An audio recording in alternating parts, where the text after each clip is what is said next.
The strange invitation. It all began on a rainy evening, kind where the clouds hang low and the streets glisten with water like broken glass.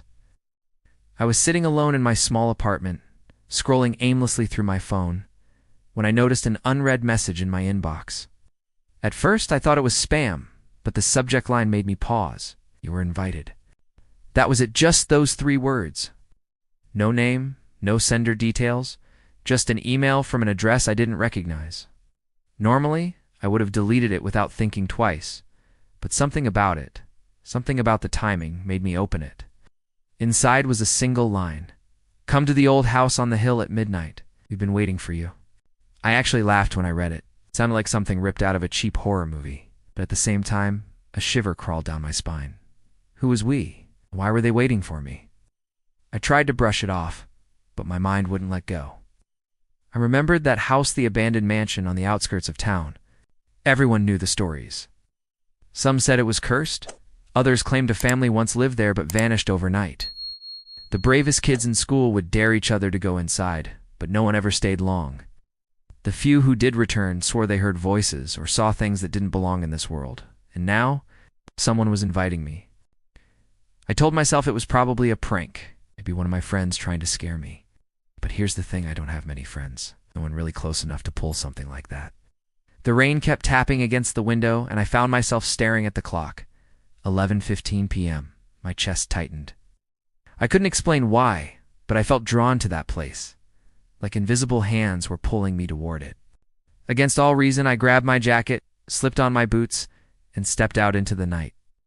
The town was silent, as if it too knew where I was going and wanted nothing to do with it. My footsteps echoed on the wet pavement as I made my way toward the hill. The air grew colder with every block, my breath misting in the dark. By the time I reached the dirt road leading up to the mansion, it was 11:50 p.m. The rain had slowed to a drizzle, but the moonlight barely cut through the clouds. And then, standing there at the base of the hill, I saw the house, tall, black, broken, its windows like hollow eyes staring down at me. I froze. Every instinct screamed for me to turn back, but my legs refused to listen. The closer I got, the more the air seemed to thicken, heavy with silence.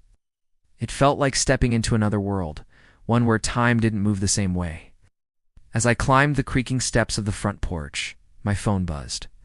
I pulled it out of my pocket, and my heart nearly stopped. A new message. From the same address. Welcome. Come inside. My hands were shaking. My brain screamed, this is insane, but curiosity had its claws in me. Slowly, I reached for the rusted doorknob.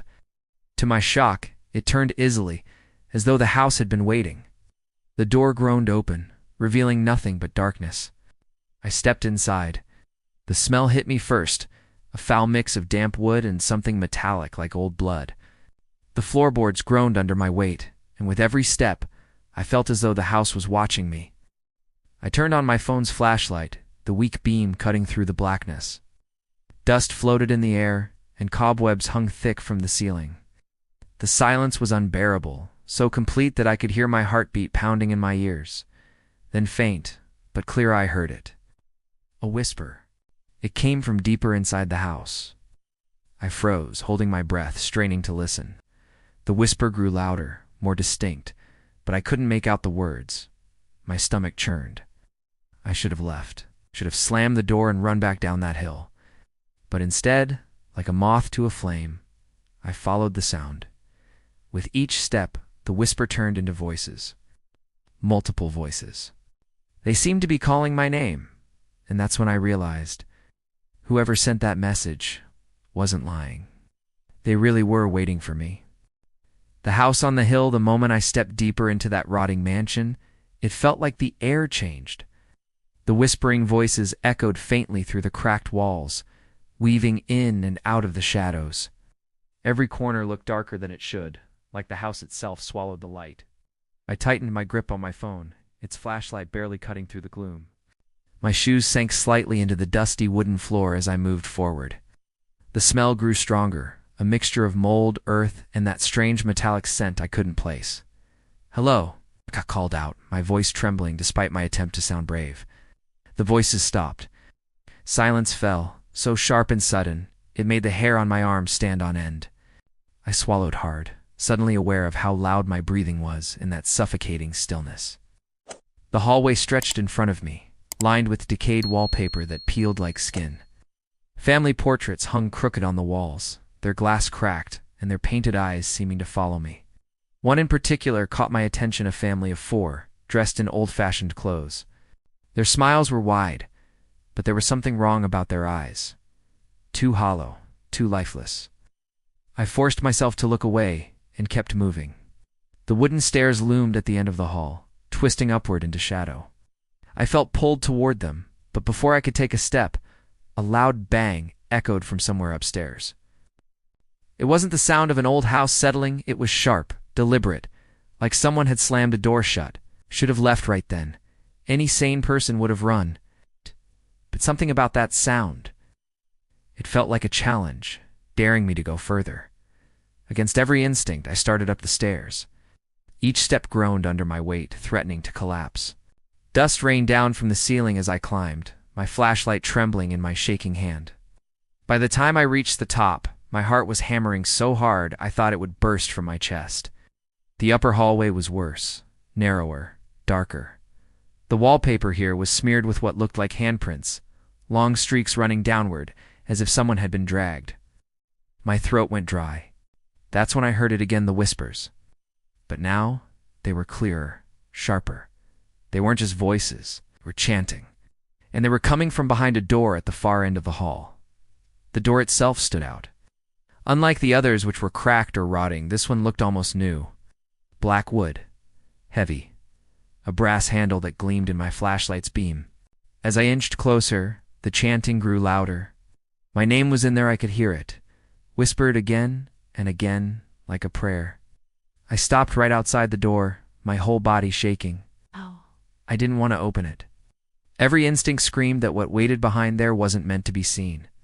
But just as I reached for the handle, my phone buzzed in my hand. Another message. Don't open the door yet. My blood turned to ice. Someone was watching me. I spun around, sweeping my flashlight across the hall, but it revealed nothing but shadows. My heart raced as I typed back with trembling fingers. Who are you? The reply came instantly. We're already inside. I nearly dropped my phone. Inside. Where? Suddenly a floorboard creaked right behind me. I whipped around, my flashlight shaking violently. Oh. For just a second I swore I saw movement. Shadow darting out of sight, faster than anything human. Who's there? Shouted my voice, cracking. No answer, just silence. I backed away, my body pressed against the black door. The chanting on the other side had stopped. It was as if the entire house was holding its breath, waiting.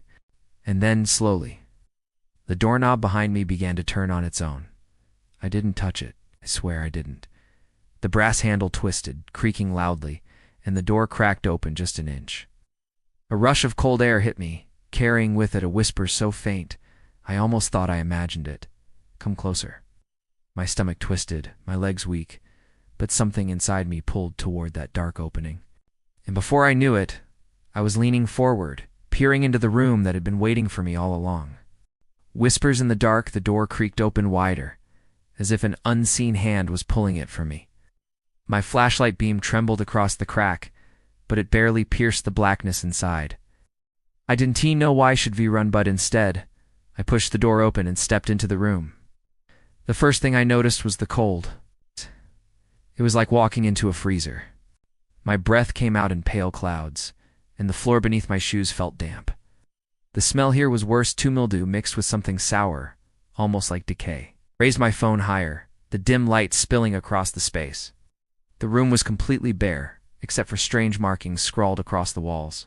Symbols, circles, words I couldn't understand, written in something dark and flaking. At first I thought it was dried paint, but the longer I stared, the more I realized it looked like dried blood. My chest tightened.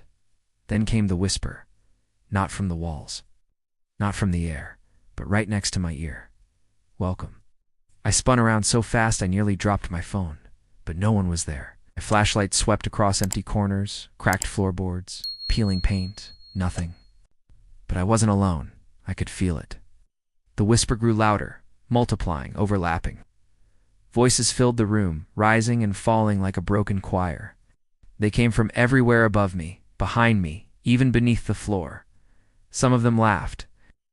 Others cried, and some whispered my name over and over, as if they were chanting it. My heart slammed in my chest. "Stop it!" I shouted, my voice cracking. And just like that, the voices went silent. The room fell so quiet I could hear the faint drip of water in some unseen corner. I held my breath, too afraid to even move. Then, slowly my flashlight flickered. Once, twice, and then it went out completely. I was plunged into darkness, pure, crushing, absolute. I fumbled with my phone, tapping the screen, trying to get the light back on. My hands were shaking so badly, I nearly dropped it. And then, in that suffocating black, I heard footsteps, slow, deliberate, coming closer. "Who's there?" My voice cracked. My throat was dry, every muscle in my body screaming to run. The footsteps stopped right in front of me. I swear I could feel someone standing there, just inches from my face. My skin prickled, every hair on my body rising. And then, warm breath brushed my cheek. I screamed and stumbled backward, crashing into the wall. In that instant, my phone flickered back to life, the beam cutting through the dark. The room was empty, but not for long, because as the light stabilized, I saw them, figures, dozens of them. Huddled in the corners, pressed against the walls, crouching on the ceiling like spiders. Their eyes glowed faintly in the beam, wide and unblinking. Their faces were pale, stretched, wrung like masks, pulled too tight, and every single one of them was smiling at me. My knees buckled, my phone nearly slipped from my hand. None of them moved, not at first. They just watched, their smiles twitching wider, teeth gleaming in the dim light. Then, one of them whispered, "You came." The others joined in, their whispers overlapping in a horrifying chant. "You came, you came, came." I pressed myself against the wall, my chest heaving, every instinct screaming for escape. My hand found the doorknob, and with a desperate shove, I yanked the door open and bolted out of the room. The hallway swallowed me in its shadows, but I didn't cry, I ran. My footsteps pounded on the warped floorboards, the whispers chasing me, growing louder and louder, filling every corner of the house. I flew down the stairs two at a time, nearly losing my balance. My flashlight swung wildly, catching glimpses of things I didn't want to see, shapes darting past doorways, its hands reaching out from cracks in the wall. By the time I hit the bottom step, the entire house seemed alive. The walls pulsed with whispers, the floor groaned under invisible weight, the air thick with unseen movement. I sprinted toward the front door, my lungs burning. I grabbed the knob and twisted. Locked. I yanked it again, harder, but it wouldn't budge. Panic clawed at me as I banged my fists against the wood. "Let me out." I screamed. Behind me, the whispers had stopped. The silence returned, heavy, waiting. And then, a voice clear and low filled the space. "You can't leave. Not yet." The locked door, my fist slammed against the front door until my knuckles throbbed, but it didn't move an inch. It was as if the wood had fused with the frame, trapping me inside like a coffin. My breath came in short, frantic bursts, each one frosting in the cold air. That voice still lingered in my ears, low, deliberate, too close. "You can't leave. Not yet." I spun around, my flashlight beam jerking across the entryway. Shadows darted just out of reach, slithering along the walls, stretching unnaturally long. My chest tightened. Instinct screamed at me to run, but there was nowhere to go. The voices started again, not whispers this time, laughter. Soft, broken laughter that echoed through the halls, bouncing from wall to wall until I couldn't tell where it came from. I pressed my back against the door, clutching my phone so tightly my fingers ached. "What do you want from me?" I shouted, my voice breaking. For a moment, the laughter stopped. And then faintly, words formed from the silence. The door upstairs. My stomach twisted. The black door, the one I had barely escaped. "No," I whispered. "I'm not going back there." But the house didn't care what I wanted. The moment I said the words, every window in the entryway slammed shut with a deafening bang. Dust rained from the ceiling. The walls trembled as though the house itself had a heartbeat. I realized something horrifying. The house was alive. It wasn't just keeping me here, it was hurting me. The laughter returned louder this time, almost childlike. Then, from somewhere above, came a loud, dragging sound, like heavy furniture being scraped across the floor. I didn't want to look. I didn't want to know. But my head tilted upward on its own, and my flashlight beam caught the staircase. Something was moving at the top. Slowly, deliberately. A figure. It stood just out of full view, its body swallowed by shadow, but I could see its hands gripping the railing. Long fingers. Too long. Its head tilted unnaturally to the side, watching me with an attention that made my skin crawl. And then it whispered, in a voice that was both male and female, young and old, all at once. Upstairs. Ow. My entire body froze. Every instinct screamed, "Don't go," but my legs started moving on their own. One step, then another, as if invisible strings were pulling me upward. The figure at the top didn't move, just waited, its head twitching slightly, the sound of bones cracking, echoing in the silence. By the time I reached the landing, the figure was gone. The hallway stretched ahead of me, darker than ever, the black door looming at the end, like a mouth waiting to swallow me whole. I forced myself forward, each step heavier than the last. My phone buzzed suddenly in my hand, nearly making me drop it. A new message. Open it, or it will open you. My throat went dry. My hands shook so violently I could barely hold the phone. "What does that mean?" I whispered to no one. No reply, just the door waiting. I reached it, my heart pounding so loudly it drowned out everything else. The brass handle gleamed faintly in my flashlight's beam, almost inviting. My hand hovered over it. I didn't want to touch it. I didn't want to know what was inside. I didn't stop myself. Slowly, against my will, my fingers wrapped around the cold metal. The whispers returned, but now they were inside my head, flooding my mind. Open it. Open it. 8. I twisted the handle. The door swung wide. What I saw inside wasn't a room anymore. It was something else entirely. The walls were gone, replaced by endless blackness that seemed to stretch into forever. A single chair sat in the center, illuminated by a faint, unnatural glow.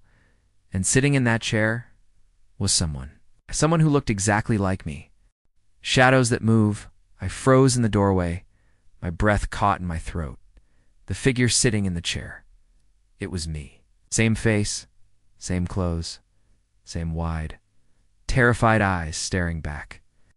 He didn't move. He just sat there, slumped forward slightly, breathing shallowly, as if waiting. The faint glow around the chair pulsed like a heartbeat, casting long, distorted shadows across the endless black floor. I wanted to run. My instincts screamed at me to slam the door shut and never look back, but my legs refused to move. "Who? Who are you?" I whispered.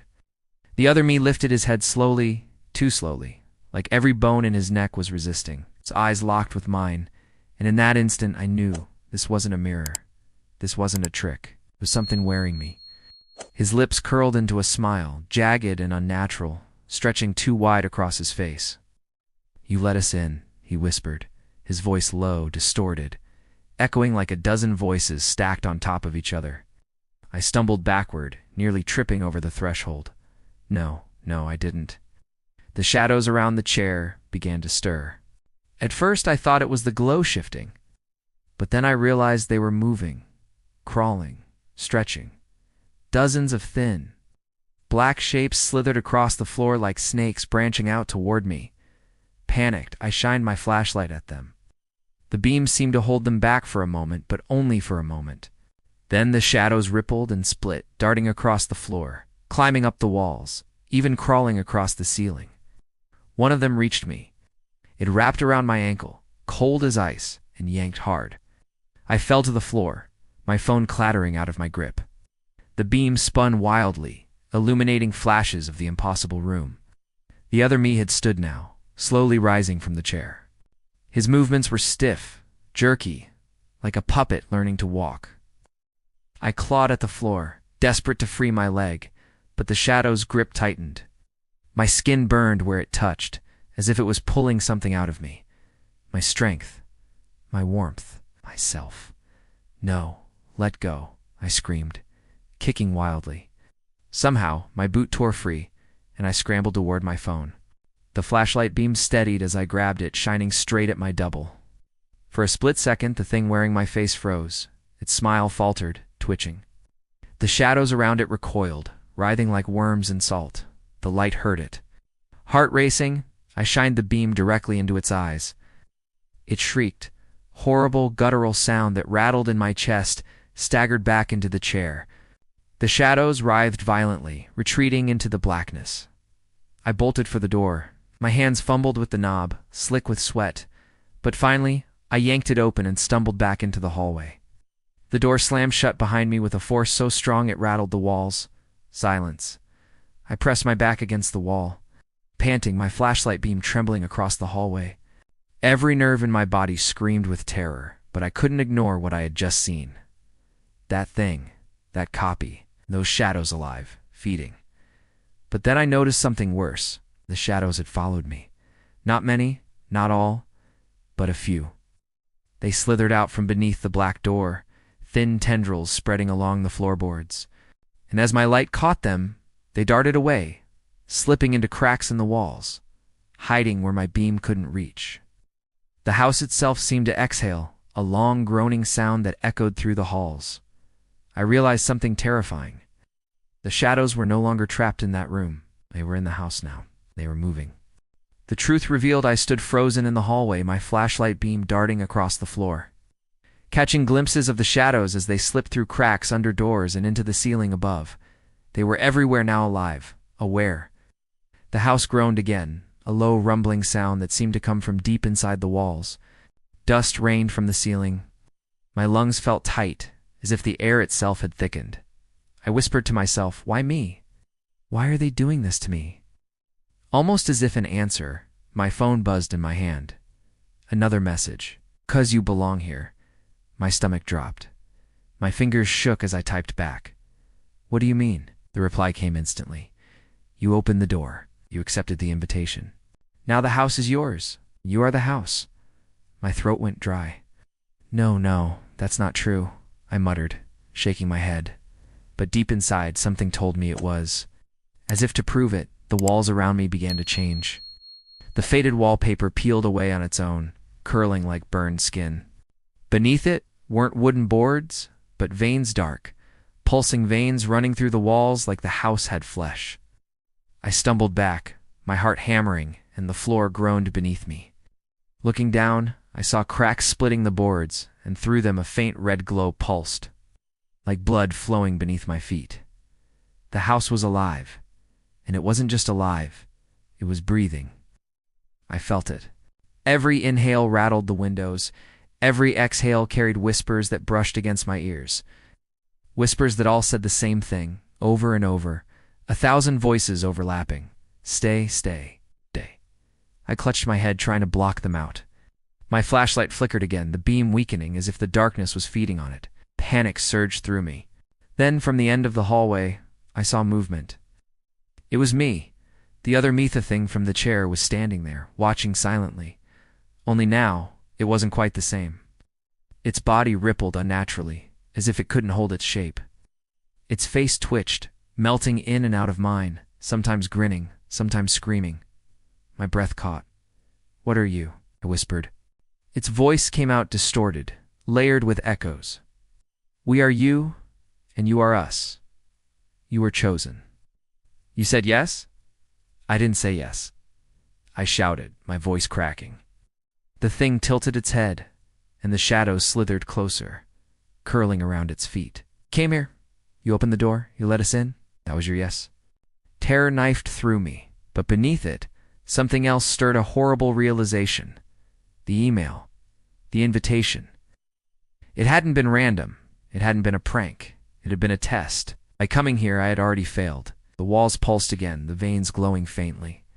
A wave of dizziness hit me, and for a moment I swore I felt the house's heartbeat inside my own chest, pounding in sync. I clutched my stomach, gasping. It felt like something was crawling under my skin, threading through my veins, fusing with me. The shadows hissed, closing in, their tendrils reaching for my legs, my arms, my throat. No, I screamed, swinging my flashlight wildly. The beam cut through them, making them recoil. But only for a moment. They were getting stronger. The light wouldn't hold them off for long. The other me stepped forward, its body twitching violently, jerking like a puppet on tangled strings. Stop fighting. You can't leave. This is where you end. And where we begin. I backed up, my shoulders pressing against the pulsing wall.